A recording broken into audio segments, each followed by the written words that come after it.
Buenas tardes, distinguido público de nuestros cursos de Geopolítica del Centro de Estudios Manuel Belgrano. Honra con su visita el historiador, investigador y profesor Alejandro Olmos Gaona, para ilustrarnos sobre el tema de la deuda externa argentina, sus responsabilidades e incumplimiento jurídico institucional. El profesor Olmos Gaona es asesor del Senado de la Nación, profesor de la Cátedra de Deuda Externa de la Facultad de Derecho de la Universidad de Buenos Aires, miembro de la Comisión de Deuda Externa del Consejo Europeo de Investigaciones Sociales de América Latina. Fue auditor de la deuda del Ecuador y de los tratados bilaterales de inversión de ese país.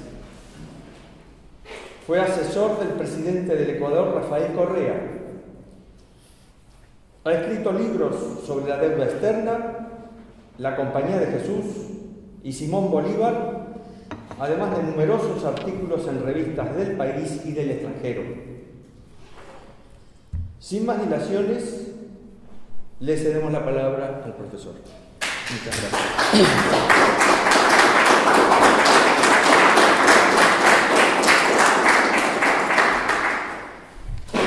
Buenas noches, quiero agradecerles que me hayan invitado y les pido disculpas por mi estado un poco de congestión, por un gran resfrío que tengo hace varios días, producto de la lluvia seguramente. Una de las cosas que se me ocurren hablar primero es algo que tiene que ver con un libro que leí hace muchos años, editado en el 92, el 2005 y totalmente agotado, ahora me acaban de avisar que se acaba de reeditar, que escribió un gran jurista argentino, muerto muy joven, el doctor Carlos Nino, y que se llama Un país al margen de la ley. En ese libro, Nino plantea cómo en la Argentina, desde décadas, se violó sistemáticamente el orden jurídico. No solo a nivel gubernamental, sino respecto a los ciudadanos comunes, a organizaciones, a todo tipo de entidades que siempre buscan el lado izquierdo y no cumplir con las obligaciones que les correspondían. Y la deuda no ha escapado a ese fenómeno. ¿Y por qué digo que no ha escapado? Primero porque los que manejan el sistema financiero, que es el real poder en el mundo, no los gobernantes accidentales que están hoy y mañana ya no están, es el que se ha encargado de decir: vamos a convertir a un grupo de países en tributarios para que, a través del trabajo y del excedente de su riqueza, nos beneficien a nosotros. Y si bien Argentina nació endeudada, después de la batalla de Ayacucho en 1824, vinieron los primeros préstamos a la Argentina, Brasil, Uruguay, Bolivia, el Ecuador, etc. La deuda tuvo enorme cantidad de alternativas, en algunos casos fue utilizada para generar emprendimientos importantes en el país, y en otros casos para pagar deudas anteriores que no habían sido utilizadas. Quizás es por eso que en 1893, en una de las grandes crisis de la deuda, el ministro argentino, el ministro de Hacienda, el doctor Juan José Romero, en el pedido de una moratoria de la deuda argentina a la banca inglesa, le dio instrucciones al embajador argentino en Londres para que pidiera una moratoria, pero que no se le ocurriera pedir nuevos préstamos para pagar los viejos, y le dice textualmente, porque eso es ir derecho a la bancarrota. Eso es lo que ha hecho la Argentina invariablemente siempre, y mucho más desde 1976 hasta hoy. Y por otro lado, el tema de la deuda parece que está cautivo de los economistas, es decir, toda otra percepción sobre la deuda que no sea desde el punto de vista económico. Y para los economistas la deuda, si se puede pagar, se paga, y si no se puede pagar, se refinancia o se reestructura. Que los contratos puedan ser ilegales, que no respete el orden jurídico, que se haya alterado el orden público, que el país ha firmado contratos en estado de absoluta indefensión, no les interesa para nada. Y esto yo lo he discutido y lo he dicho en la propia Facultad de Ciencias Económicas, que es inconcebible que el problema de la deuda, que es absolutamente gravitante en el futuro de la Argentina, es decir, sea únicamente analizado desde el punto de vista de la economía. ¿Y por qué digo esto? Porque yo que hace años que vengo investigando los aspectos jurídicos del endeudamiento, me llamó la atención que en ningún libro de historia económica se traten. Todo es una cuestión de números, de relaciones deuda-PBI, deuda-exportaciones, es decir, capacidad de pago o de no pago, en algunos casos qué se hizo con la deuda, pero después hay ausencia total de consideraciones sobre el orden legal del país, que indudablemente es fundamental para un Estado que se precie de tal. Claro, yo siempre recuerdo una frase de Thomas Hobbes que decía: un Estado sin soberanía es como una palabra sin sustancia destinada a desaparecer. Y la Argentina ha perdido su soberanía hace mucho tiempo, su soberanía real, porque siempre ha estado atado a los manejos del poder financiero del exterior. Y esto quizás comenzó así ya tomando los volúmenes enormes en 1976, cuando se produce el golpe militar y la dictadura decide que tiene que cambiar la estructura jurídica del país, porque según el señor Martínez de Oz, la Argentina era un país no competitivo, la industria era obsoleta y había que modernizarla.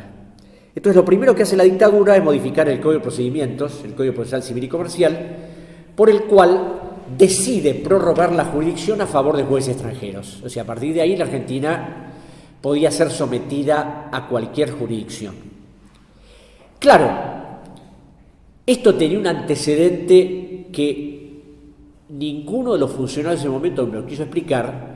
Por la primera autorización de prórroga de jurisdicción fue una ley del Congreso Peronista en 1973 que promulgó Perón el 7 de noviembre de ese año, Ley 20.548, artículo 7º, donde se autoriza la prórroga de jurisdicción en favor de tribunales extranjeros. Y en muchas operaciones que hicieron, especialmente en el Plan Brady, el presidente Menem utilizó la ley de Perón y no la ley de la dictadura, porque la ley de la dictadura podía ser susceptible de una impugnación y no la ley anterior, porque había sido votada por el Congreso. Ahora, esto no era nuevo desde el punto de vista del derecho internacional. ¿Por qué?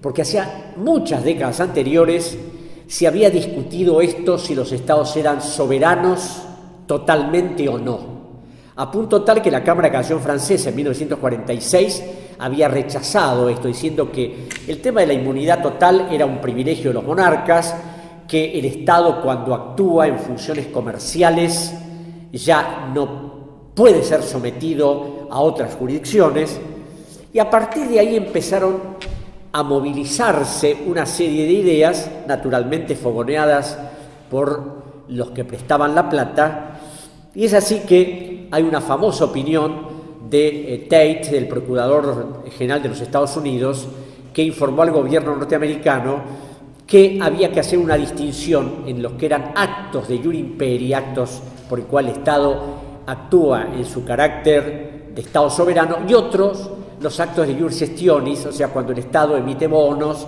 o ejerce actividades comerciales. Y en ese caso el Estado no es soberano y puede ser sometido a cualquier jurisdicción.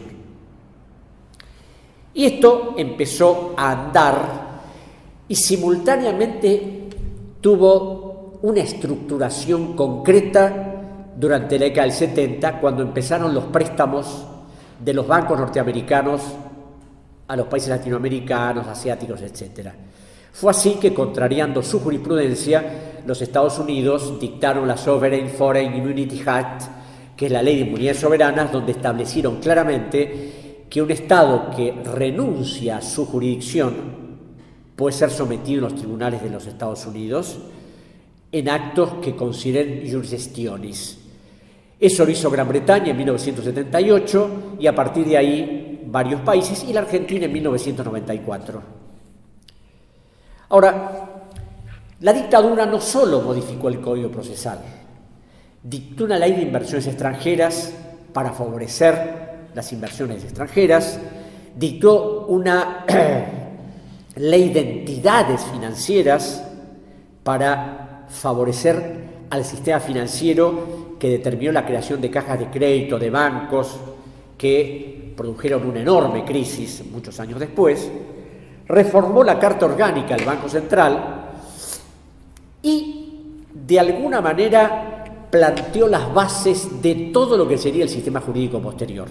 ¿Por qué? Porque ningún gobierno de la democracia, caída la dictadura en 1983, modificó ninguna de estas normas. Al contrario, en la década del 90 se amplió la ley de inversiones, se amplió la ley de entidades financieras para peor, favoreciendo aún más al inversor extranjero.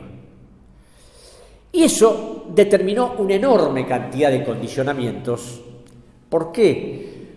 Primeramente porque todos los contratos de deuda estuvieron sometidos a la jurisdicción de Estados Unidos, de Gran Bretaña, en algunos casos de Alemania y de Japón.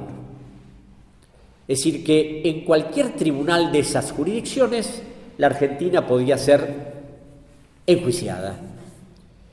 A esto se suma que en ese deleznable periodo que va de 1976 a 1983, se decidió que una enorme cantidad de delincuentes llamados empresarios estatizaran su deuda y se la transfirieran a toda la comunidad.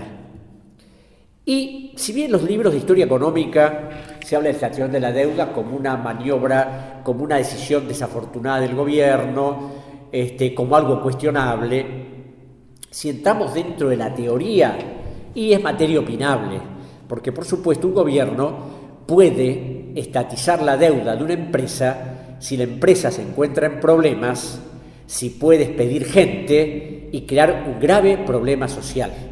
Pero ocurre que a través de la investigación que ordenó el primer ministro de Economía de Alfonsín, Bernardo Grispun, en el Banco Central, se determinó que la mayor parte de la deuda investigada era absolutamente ficticia.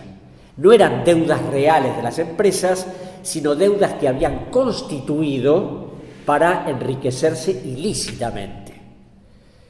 Claro, esa investigación, que comenzó a hacerse precariamente, fue en enero del 84, fue interrumpida en junio del 85, le costó el ministerio al doctor Grispun y quedó definitivamente sepultada en los archivos del Banco Central, al punto tal que es difícil que hoy se encuentre algún documento referido a esa auditoría. Yo tuve la suerte de poder reconstruirla, porque en estas conferencias que a veces doy, conocí a varios de los auditores que tenían duplicados oficiales de la auditoría, que fueron a declarar a la Justicia Federal, que contaron el proceso y que mostraron los testimonios de cómo habían operado fraudulentamente empresas como Techint, las empresas del grupo del actual presidente de la Nación, Papel Prensa, Papelera Río Paraná, Formotor, Renault, bueno, todas las que conocemos, esas grandes empresas argentinas y extranjeras que participaron de esas maniobras. A punto tal era la impunidad con lo que se manejaban, que uno de los auditores, no sé si fue en Cargill o alguna de estas empresas, vio que al principio había un montón de reticencias, pero después no, después les entregaban los papeles, y uno de los gerentes de la empresa le dijo: doctor, investiguen nomás, sabemos que en la Argentina nunca pasa nada. Y es verdad que en la Argentina nunca pasa nada, porque hubo investigaciones durante décadas que terminaron en la nada. La investigación del comercio de carnes que inició el doctor de la Torre, la investigación sobre la prórroga de los contratos de la CADE, que se investigaron en el 43, fue archivada en el 46 y no se supo nunca más hasta que en el 73 la Editorial Universitaria de Buenos Aires hizo un resumen de esa investigación. Y la propia investigación que inició mi padre en la Justicia Federal en 1982, donde, más allá de un mal fallo dictado por el juez Jorge Ballesteros, lleno de precariedades, es decir, con falencias notables desde el punto de vista jurídico, decidió que sí, que la deuda era un fraude en un aspecto, que había irregularidades, que no se había cumplido con la ley, pero decidió sobreser definitivamente en la causa porque había pasado 18 años y la acción penal había prescrito. más allá de lo que había mostrado esa investigación, a pesar de sus falencias. Y lo que la investigación demostró es porque hubo informes importantes y porque hubo 6 auditores, 3 del Cuerpo de Peritos Contadores de la Justicia Nacional y 3 eminentes profesores de finanzas públicas de la Facultad de Ciencias Económicas de la Universidad de Buenos Aires, que se asombraron de lo que habían visto, al extremo que el secretario del tribunal una vez me comentó que uno de ellos, creo que el doctor William Leslie Chapman, había dicho: una cosa es ser liberal y otra cosa es ser un estafador. Entonces, acá lo que estamos viendo son fraudes inconcebibles. Claro, yo no les voy a contar la historia de la deuda porque sea muy largo, ¿no? Es muy simple. La dictadura militar asumió el poder con una deuda de 8.000 millones y dejó 44.500. Cuando se fue, 44.500. Un ejemplo paradigmático de todo ese sistema fue que YPF, que había recibido, es decir, en 1976 tenía una deuda de 363 millones, fue endeudada a 6.000 millones de dólares, lo que determinó que el presidente Menem en 1992 decidiera que, bueno, era una empresa llena de falencias, con mucha gente, con una deuda descomunal, y había que privatizarla. Ahora, después de la gestión de Alfonsín, donde la deuda no aumentó enormemente, sino que, como no se pagaba, se acumulaban los intereses, hubo algunas negociaciones con el Club de París, y cuando viene Menem en el 92 y se hace el Plan Brady, ahí hay un perfeccionamiento del sistema jurídico. ¿Por qué? Porque Menem, como les decía, mejora en contra de la Argentina la ley de entidades financieras, la ley de inversiones extranjeras, y se hace dictar una ley que es la ley de administración financiera y de los organismos de control, la ley 24.156. Esa ley es la que le permitió al presidente Macri firmar un contrato con el Fondo Monetario Internacional sin pasar por el Congreso de la Nación. Por eso yo cuando hablaba de esta estructura jurídica es porque además yo creo que cuando se hace el Plan Brady, plan que fue aplicado en la Argentina, en el Ecuador, en Brasil, en todos nuestros países latinoamericanos, un plan supuestamente para reducir la deuda, porque el que se ingresaba al Plan Brady, la deuda la reducía en un 25%. Lo que ocurre que esto era una falacia. ¿Por qué? Porque un título de deuda que valía, un título de $100 que valía 17 en el mercado internacional, a partir del Plan Brady valía 75. Por otro lado, la Argentina, para ingresar al Plan Brady, tuvo que comprar garantías colaterales del Tesoro de Estados Unidos que le costaron 3.700 millones de dólares que tuvo que pagarle al Fondo Monetario, al Banco Interamericano de Desarrollo, al Banco Mundial y al Exim Bank de Japón.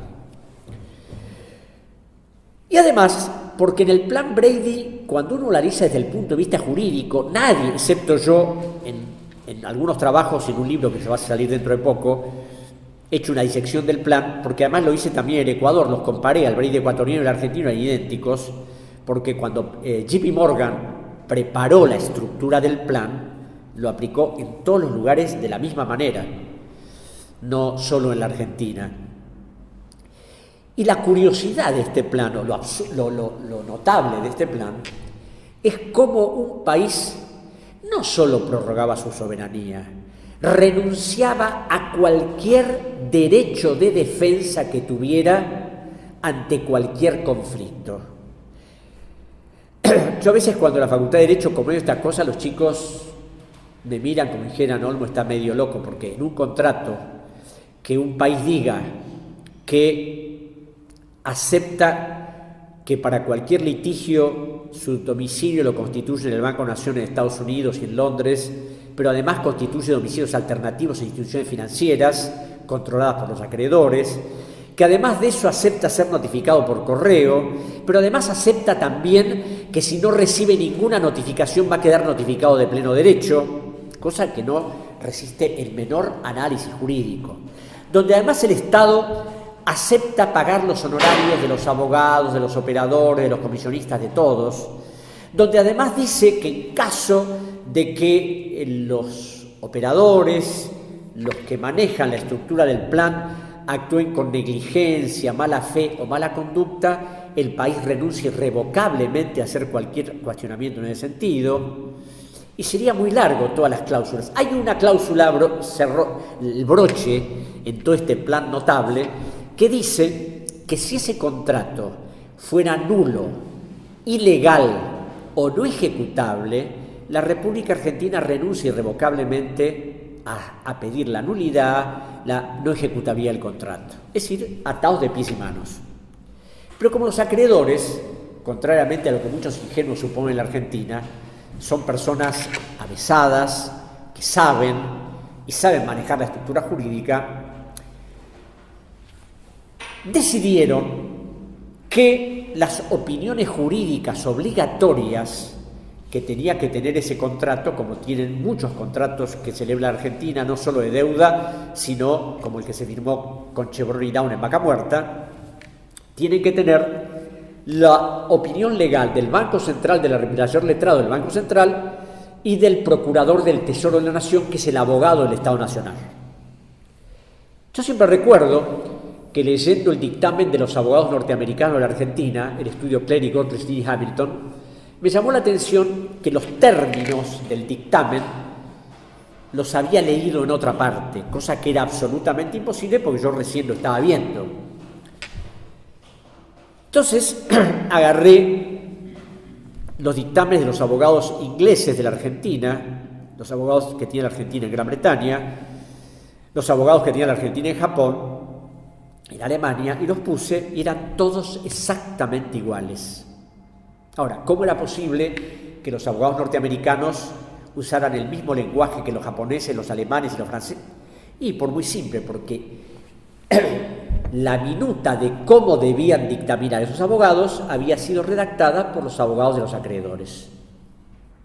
Un célebre estudio de Nueva York, que es Milbank, Tweed, Hadley y McCloy, cuya importancia es notable, primero porque operan en las principales plazas financieras del mundo, segundo porque uno de los fundadores del estudio, el doctor John McCloy, fue presidente del Banco Mundial y asesor de 8 presidentes norteamericanos, y porque uno de los principales abogados de ese estudio, precisamente en 1992, el doctor William Webster, había sido director del FBI desde 1973 al 86 y director de la Agencia Central de Inteligencia de Estados Unidos del 83 hasta el 92. Ellos conocían absolutamente todo. Y los acreedores no solo se limitaron a redactar esto, sino que además redactaron la opinión del asesor letrado del Banco Central de la Argentina y del Procurador del Tesoro. Se supone que el Procurador del Tesoro tiene que analizar el contrato, ver si responde a los intereses de la nación, pero no, se lo mandaron un connotado constitucionalista, Alberto García Lema, que era Procurador del Tesoro de la Nación en 1992, y él firmó lo que le habían impuesto los acreedores sin cambiarle una coma. ¿Cómo se llama? Alberto García Lema. En la parte final del dictamen del doctor García Lema, dice que en razón de que él no conoce la legislación de los Estados Unidos, se confía en lo manifestado por los abogados norteamericanos.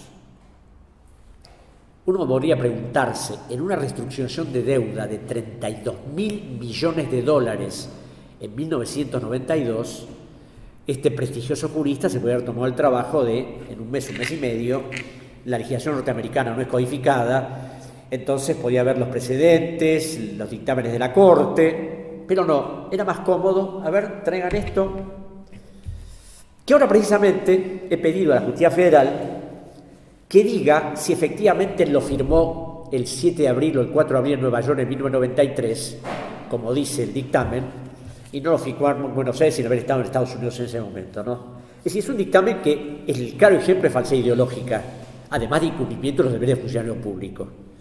Pero bueno, así se manejan los acreedores. Y el problema no es de ellos, es nuestro, que aceptamos eso. Que un presidente de la nación, a través de un decreto, autoriza la firma de una operación de estas características. Y yo me acuerdo que cuando estaba en el Ecuador, le presenté el análisis del Brady al presidente Correa. Claro, no podía creerlo, pero claro, con esta mentalidad colonial que hay en algunos países, donde siempre hay que pensar no en función de interés nacional, sino en función de lo que nos dicen los otros que tenemos que pensar. Me acuerdo que el secretario general jurídico de la presidencia me dice: bueno, Alejandro, pero usted pretende que el procurador sepa la legislación de Estados Unidos, como si fuera algo absurdo, pretencioso, ¿no? Y una de las cosas curiosas, que siempre la cuento, porque muestra el grado de desprecio que tiene el sistema hacia nuestros países, no ya someternos a una estructura legal, no ya cobrarnos intereses usurarios, es decir, hacer lo que quieren con nuestras economías, sino burlarnos directamente, diciéndole: vamos a burlarnos a esta gente, total, ellos firman lo que nosotros les decimos. ¿Y por qué digo esto?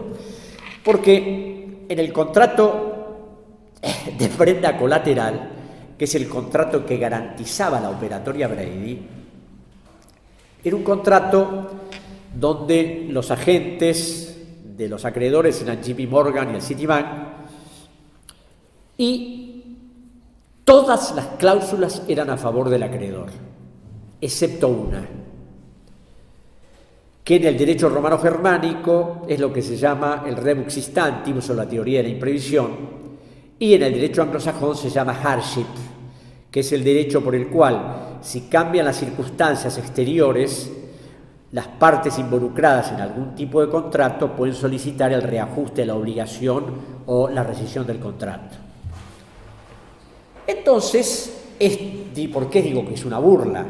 Porque en ese contrato de prenda colateral, el derecho del país a utilizar esa franquicia, la frase decía textualmente así: podrá hacer uso de esto, etcétera, etcétera, 21 años menos un día después de la muerte del último de los descendientes vivos del embajador de los Estados Unidos en la corte de St. James, Joseph Fitzgerald Kennedy. Que cuando yo se lo comenté al presidente Correa, me decía: mire, Alejandro, usted, su inglés es tan deficiente, vamos a tener que poner un profesor porque ha traducido mal. A lo que le dije: presidente, esta es la traducción oficial hecha por el Ministerio de Finanzas. Claro, algo tan absurdo, tan burlesco, que me acuerdo que yo dije: en este mundo de locos, no sé, quizás el sistema financiero pone estas cosas. Porque claro, Correa, que vivió 4 años en Estados Unidos, me dice: bueno, esto quiere decir que después que muere el último descendiente de la familia Kennedy, que es una familia gigantesca, va a haber que esperar 21 años menos un día, hasta la frase, 21 años, un día más, un día menos. Bueno, era disparatado, totalmente disparatado. Entonces me acuerdo que le escribí a 3 amigos míos: el doctor Antonio Colomer Viadel, que era director del Departamento de Derecho Constitucional de la Universidad Politécnica de Valencia, el doctor Sandro Schipani, profesor de la Universidad de Roma, que me pidieron, no sé, habrán pensado, Olmo está loco, se equivocó, que le mandara la foto de donde estaba escrita esa cláusula. Por supuesto no lo podían creer. No lo podían creer. Bueno, claro, después del plan Brady viene toda la locura en la época de menemista, y una deuda que era de 62.000 millones en el 92, llegamos a 145 en el 99, después vino el default del 2001, la mala reestructuración de Kirchner en el 2005 y el 2010. Y por supuesto llegamos al actual gobierno de Macri, que me imagino que Giuliano los habrá instruido debidamente. Y cuando yo me refiero a este tema jurídico es porque la ignorancia es de tal magnitud que hace poco tiempo un exdiputado, amigo mío Claudio Lozano, inició una denuncia judicial por el tema del Fondo Monetario. Juan Grabois, que es abogado, junto con otra persona, denunciaron a Christine Lagarde y al ministro Duhovne por el tema del contrato con el fondo, y varios diputados ladraron en la Cámara de Diputados el horror, cómo no pasó por el Congreso. Y además de eso, algunos abogados interpusieron recursos de amparo para conocer cuáles eran los trámites administrativos establecidos por la Ley 19.494, que tiene que ver con la Ley de Procedimiento Administrativo, para ver cómo había sido el procedimiento antes de firmar el acuerdo con el fondo. Yo creo que antes de iniciar una acción legal uno tiene que saber lo que hace, tiene que conocer la jurisprudencia, tiene que conocer la legislación. Y esta gente se ve que no tenía la menor idea. ¿Por qué? Primero, porque no existen trámites administrativos para ningún acuerdo a celebrar con el fondo. Eso existía en la imaginación de esta gente. La Argentina firmó 28 acuerdos y todos el procedimiento fue exactamente igual. Es una simple carta de intención que se manda al fondo con un análisis de lo que va a hacer el país y ahí el fondo decide si te da la plata o no te la da. Que por otro lado no es un crédito, es una compra de moneda. Por eso, es decir, el sistema financiero ha articulado las cosas tan perfectamente para evitar estas cuestiones legales que pudieran afectarlo.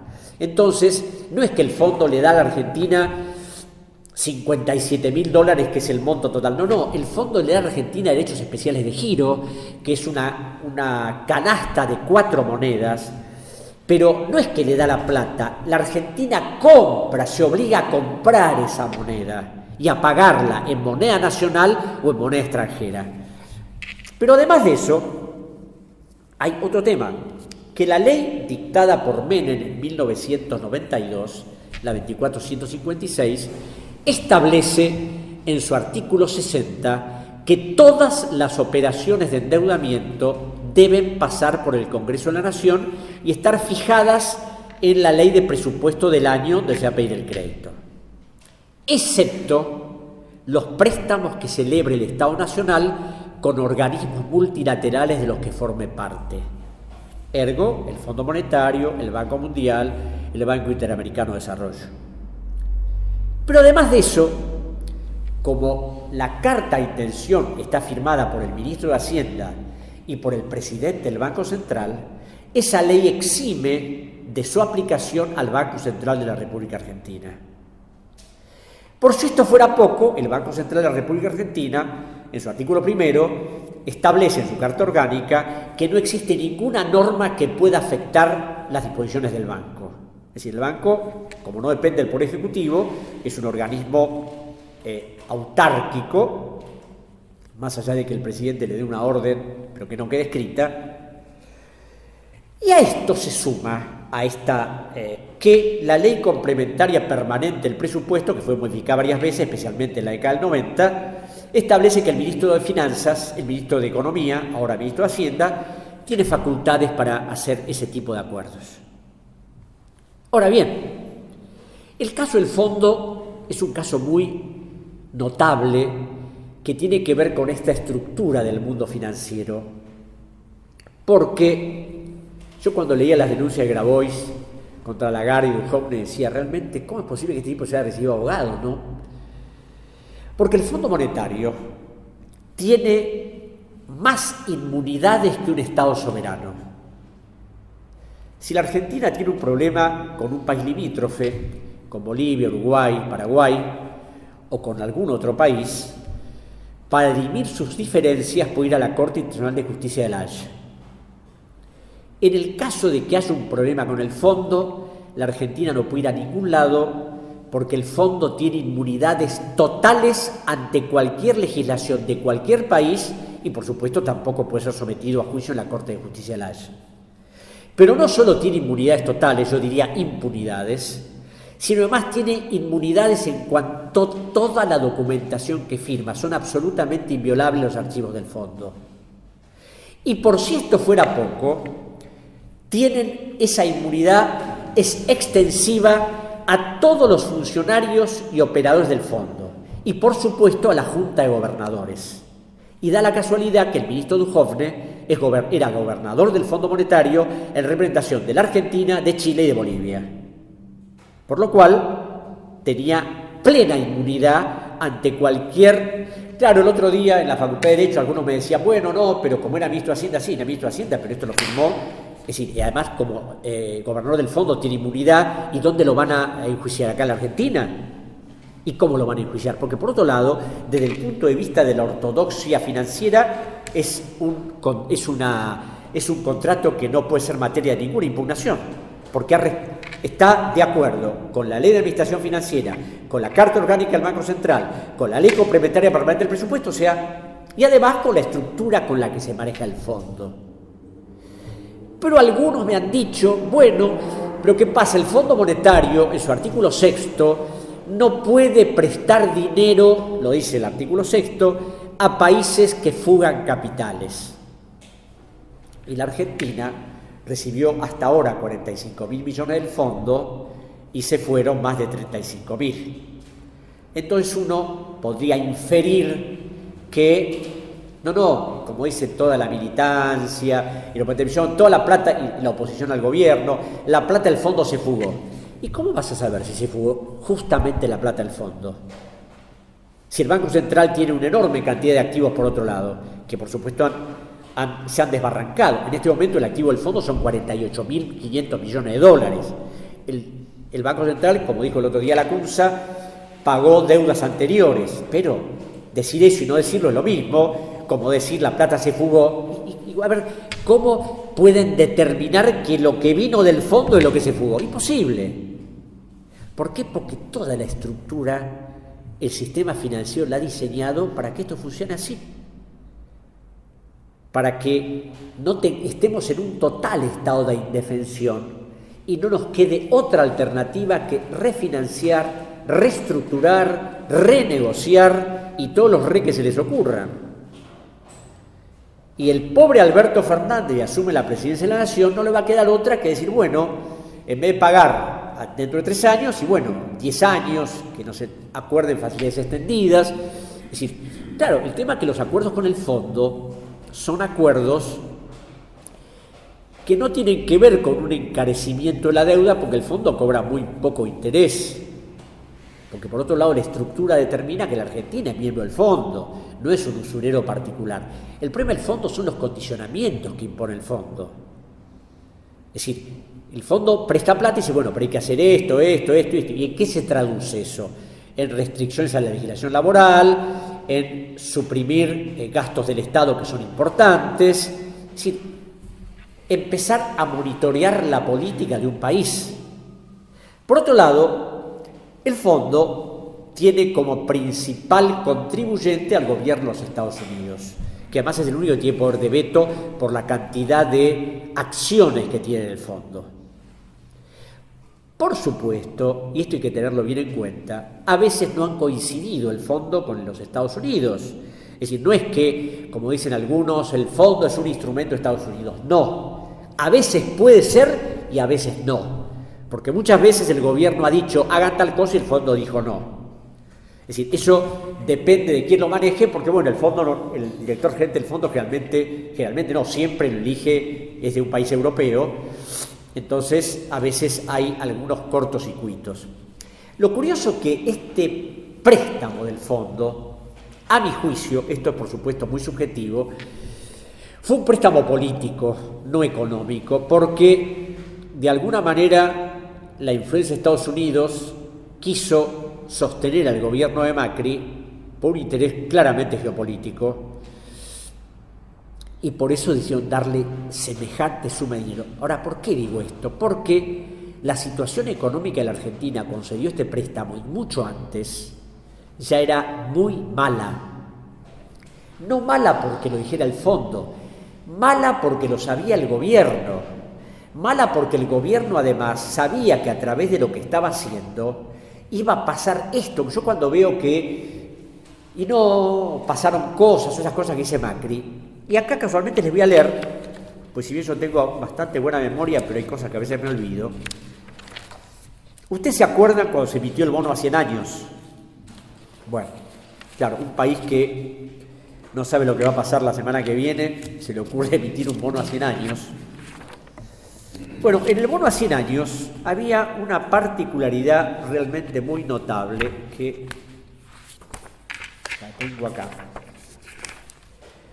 En ese bono, que fue comprado antes de ser emitido, porque el ministro Caputo ya lo había colocado con anterioridad y además había colocado en empresas offshore, de la cual era el que la manejaba, aunque lo negó en el Congreso de la Nación, pero los documentos de la Security Exchange Commission de Estados Unidos demostraron que sí, que él era el que manejaba ese fondo que se llamaba Noctua.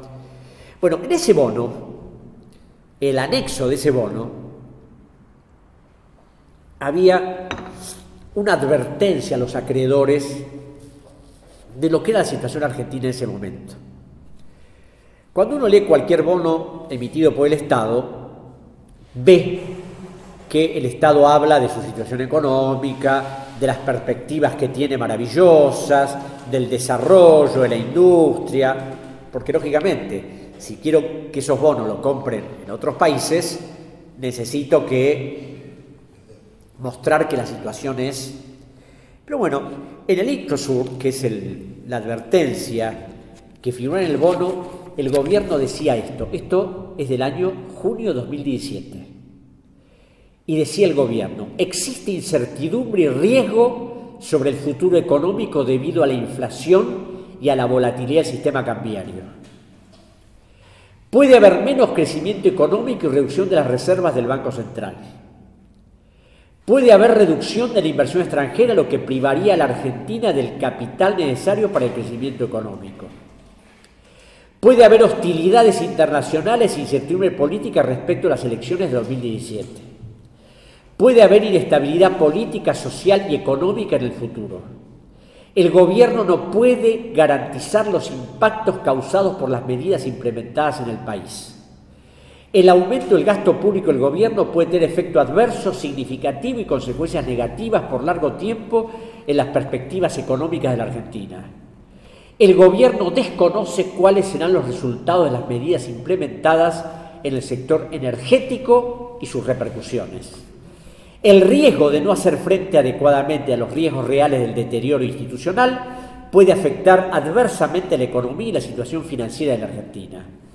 Las fluctuaciones del peso pueden afectar adversamente a la economía argentina y la capacidad de cumplir con las obligaciones del país. No se puede garantizar que la Argentina pueda obtener financiamiento, lo que puede determinar que no se pueda pagar la deuda pública y los bonos. No se puede garantizar que la calificación crediticia de la Argentina mejorará. La capacidad de la Argentina para obtener financiación puede verse afectada por litigios de los holdouts.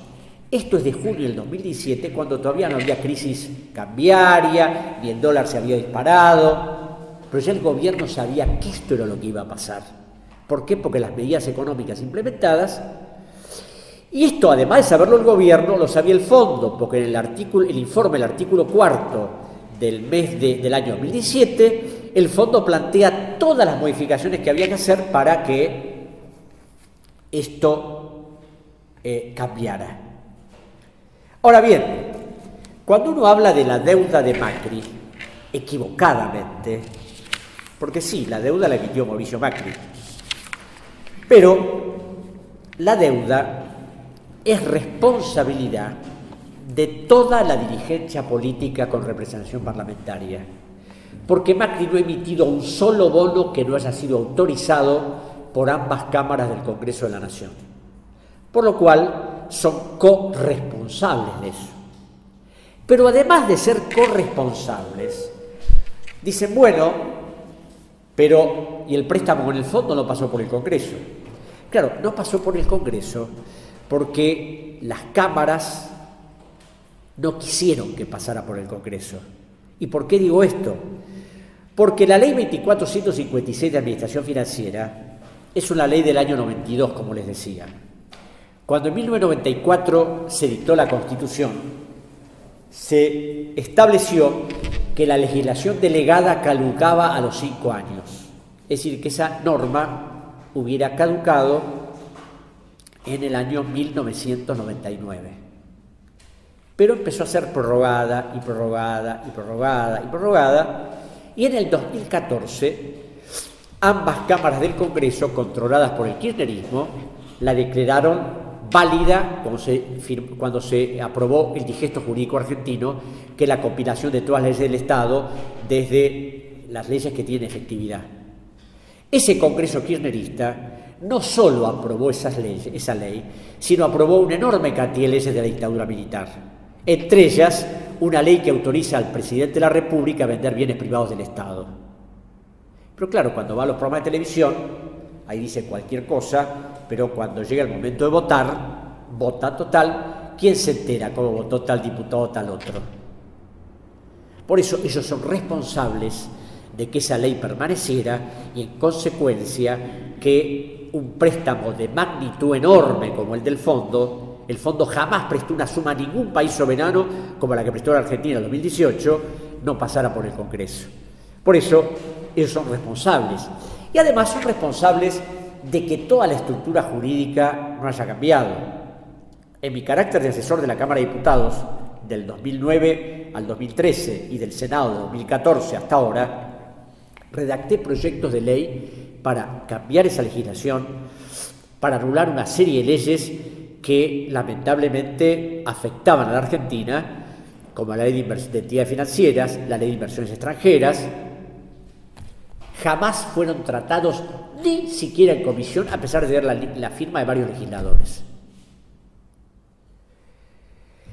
Claro, además de cambiar la legislación, hay que cambiar la conciencia, porque si no tenemos conciencia de que no podemos seguir sometidos a lo que nos marcan en otros países, y si bien la prórroga de jurisdicción es algo prácticamente aceptado en el mundo entero, todos los países prorrogan, y hay una serie de normas que quedaron consolidadas cuando las Naciones Unidas en enero del 2005 aprobó la Convención sobre Inmunidad Soberana de los Estados y sus miembros, estableciendo que cualquier país que renuncie a jurisdicción puede ser sometido en cualquier otro país.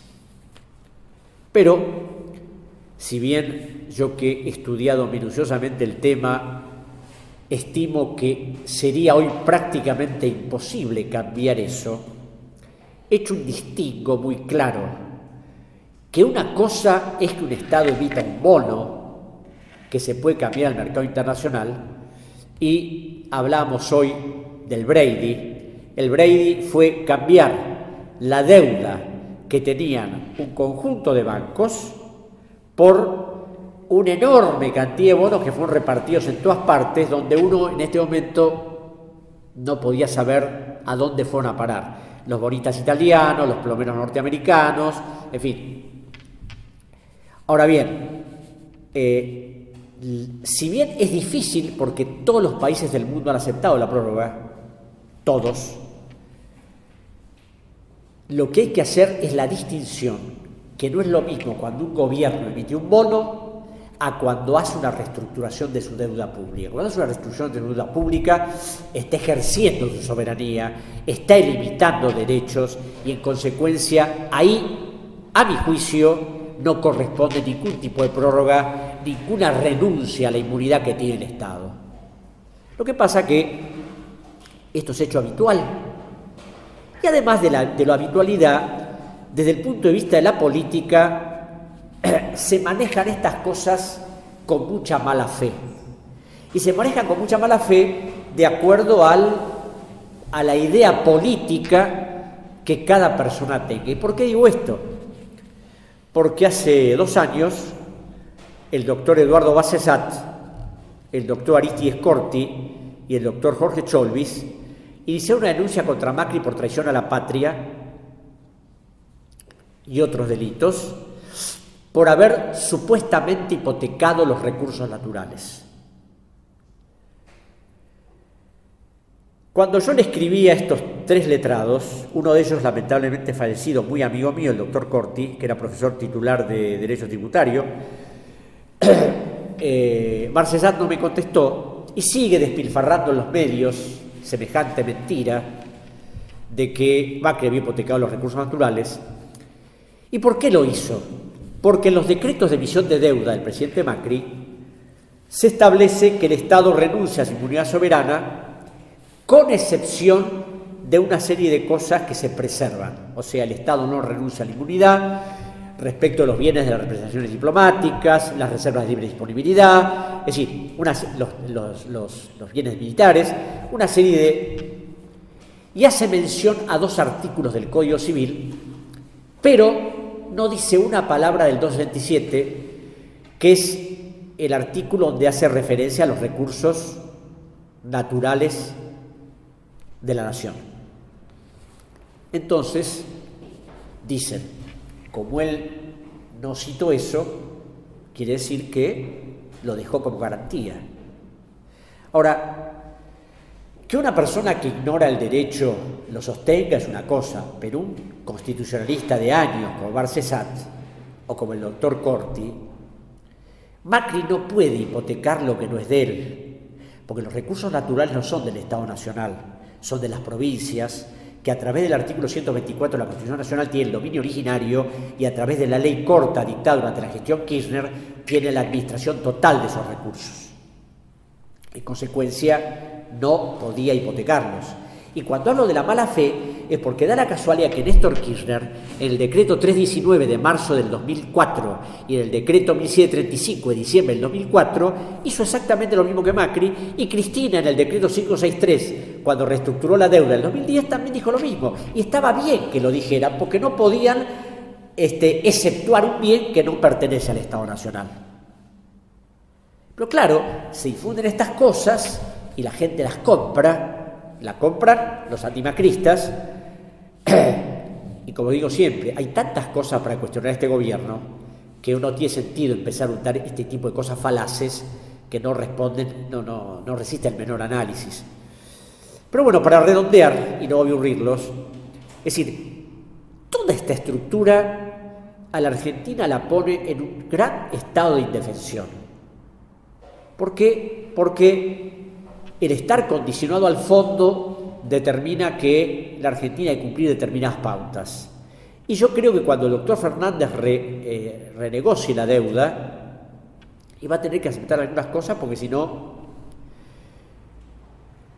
Porque la única manera de no tener eso es pagarle al fondo y eventualmente irse del fondo. Onganía, cuando la Argentina le debía al Fondo Monetario Internacional alrededor de 160 millones de dólares durante su gestión como presidente. En ese momento estaba el proyecto del Chocón Cerros Colorados y el Fondo Monetario le dijo no. Entonces Onganía dijo, bueno, como el Chocón Cerros Colorados es fundamental hacerlo, le pagamos al fondo y chau fondo. Y eso hizo, y se pudo hacer el Chocón. Entonces, si no tenemos esa posición de firmeza, de creer que nuestra soberanía tiene que ser manejada de otra manera, y seguimos con todas estas leyes, renunciando a todo, sometiéndonos a todo, y no va a haber ninguna posibilidad. Por otro lado, a mí siempre me ha llamado la atención, en todo este proceso del endeudamiento, que nunca se llame a los deudores privados, cuya deuda la Argentina pagó por décadas, para que devuelvan la plata. Porque si yo firmo un contrato de alquiler con alguien y alguien es avalista mío y yo no pago y paga el que garantizó mi contrato, después el que garantizó mi contrato, si yo llego a tener plata, me puede ejecutar sin ningún problema. Pero acá parece que no se puede pedirle a Mauricio Macri ni a su familia que devuelva la plata, ni a los Roca de Techín, ni a todos los que endeudaron a la Argentina, porque claro, esa deuda privada en el año 1985 era exactamente la mitad de la deuda total del país, 23.000 millones de dólares. Que 23.000 millones de dólares del 85 no son los 23.000 de ahora, son 3 o 4 veces más. Entonces, si esto no se enfoca con un criterio sistémico de enfrentar a los acreedores de una manera plantear una serie de normas legales distintas y no va a haber posibilidades de que la decadencia argentina se detenga en algún momento. Otra de las cosas que quizás a esta altura del partido puede resultar delirante es que hay una doctrina jurídica de los Estados Unidos, la doctrina de la deuda odiosa, que fue de alguna manera estructurada durante largos años por una serie de juristas, un ruso, Alexander Sack, un italiano que fue presidente del Consejo de Ministros, Francesco Nitti, y un gran jurista francés, Gaston Gessé, que estuvo en la Argentina a principios del siglo XX, un jurista norteamericano muy importante, Ernst Feigenfeld, en su libro Deudas de Estado, hizo una especie de articulación total de esa doctrina. Esa doctrina, en esencia, ¿qué significa? Que una deuda contraída por un país y no utilizada en beneficio del pueblo es una deuda odiosa y puede ser impugnada. Ahora, no es simplemente una teoría, porque claro, una teoría puede ser contrapuesta con otra o puede ser desconocida. Esta teoría o esta doctrina fue aplicada por Estados Unidos en 1898 cuando se firmó el Tratado de París, que dio lugar a la independencia de Cuba, y cuando a través de la enmienda Platt Estados Unidos se convirtió en una especie de jefe supremo del Estado cubano, cuando el gobierno de España le reclamó a Cuba el pago de la deuda externa cubana, el gobierno de Estados Unidos dijo no, porque fue una deuda contraída por una administración colonial para sojuzgar a un pueblo y no para beneficiarlo, y esa deuda no se va a pagar.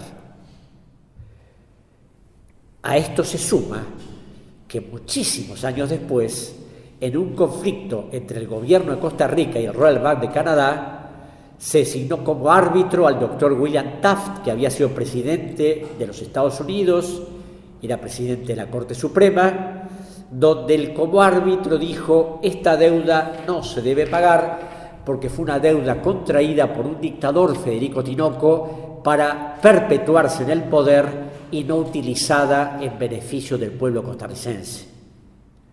Recientemente, las autoridades norteamericanas dijeron que la deuda de Irak no se iba a pagar porque era una deuda contraída por un dictador para perpetuarse en el poder. Y el tema es que el origen de la deuda argentina es el de la dictadura militar, que hizo lo que quiso con la finanza de los argentinos, nos endeudó sideralmente, violó todas las normas posibles, y esa deuda es el origen de todo lo que vino después. No porque lo diga yo, sino porque en el Juzgado Federal número 2 hay una habitación llena de informes, testimonios, pericias, declaraciones que muestran que una deuda es continuidad de la otra. Naturalmente que después del fallo de Ballestero, cuando yo continúe con todo el proceso, el juez agrégase, téngase presente, no hay resoluciones. El único que colabora conmigo de alguna manera es el fiscal federal Federico Delgado, que es el titular de la Fiscalía Federal número 6, que también ha hecho presentaciones, pero claro, como decía el otro día, y es inútil. Es decir, desde el punto de vista jurídico, los jueces no se animan. ¿Por qué no se animan? Y por el poder que está atrás de toda esta estructura, porque los gobiernos no hacen absolutamente nada para modificar la legislación, porque por otro lado, las grandes empresas están ahí alertas y expectantes de que esto debe seguir así indefinidamente. Total, ¿quién carga sobre las espaldas de esa deuda? El pueblo argentino, que en este momento tiene una deuda, se lo habrá dicho Juliano, de casi 350.000 millones de dólares. El año que viene hay que pagar más de 20, en el 2021 otro tanto, y así seguimos. Y cuando me dicen que no se puede, digo siempre lo mismo. El gobierno del Ecuador, en el año 2007, creó una comisión de auditoría de la deuda que yo integré, y cuando se terminó la auditoría, Correa dijo: vamos a pagar lo que debamos pagar y no los fraudes. y no los fraudes. Claro, la mayor parte de la deuda era un fraude descomunal. Tuvo la mala suerte de que ningún país lo acompañó en esta campaña. Yo lo acompañé al presidente Correa, a verlo a Hugo Chávez, a Venezuela. Estuvimos con Evo Morales, con el presidente del Consejo de Ministros de Cuba, con Manuel Zelaya, presidente de Honduras. Hubo visita de ministros a la Argentina y a Brasil, y excepto solidaridad moral, nada más que eso. Por eso yo me río a carcajadas cuando hablan de la solidaridad latinoamericana, porque recuerdo las palabras de un gran ministro de la reina de Inglaterra que dijo: los países no tienen solidaridad y no tienen intereses. Y esto quedó demostrado cabalmente cuando Ecuador, que es un país muy chico, es 10 veces más chico que la Argentina, le vende el 66% de su producción a los Estados Unidos, tuvo que negociar, y si bien pagó el 30% de lo que debía, podía haber hecho un cuestionamiento internacional apoyado por otros países sobre la base de las pruebas que habíamos descubierto: presiones, amenazas, contratos absurdos. Pero no pudo hacer más de lo que hizo porque nadie quiso acompañarlo. Y yo siempre digo lo mismo porque en estos mitos, Venezuela, Cuba, es decir, las realidades a veces son distintas. Y las realidades son que ese país que pudo haber encabezado o podían haberlo apoyado otros países para hacer algo relevante, nadie quiso hacerlo. Y tanto lo quisieron hacerlo que en un documento que yo redacté y que terminé escribiendo en el Salón Ayacucho del Palacio Miraflores, y se han reunido todos los presidentes del ALBA, ahí se decía que en caso de que el Ecuador sufriera algún tipo de represalia, los países iban a apoyarlo. Letra cuarta. Así que bueno, esto es un poco un resumen de montones de cosas que podía contarles, pero creo que es suficiente para darse cuenta que la Argentina, ante esta estructura, si no la cambia, no tiene ninguna posibilidad. Muchas gracias.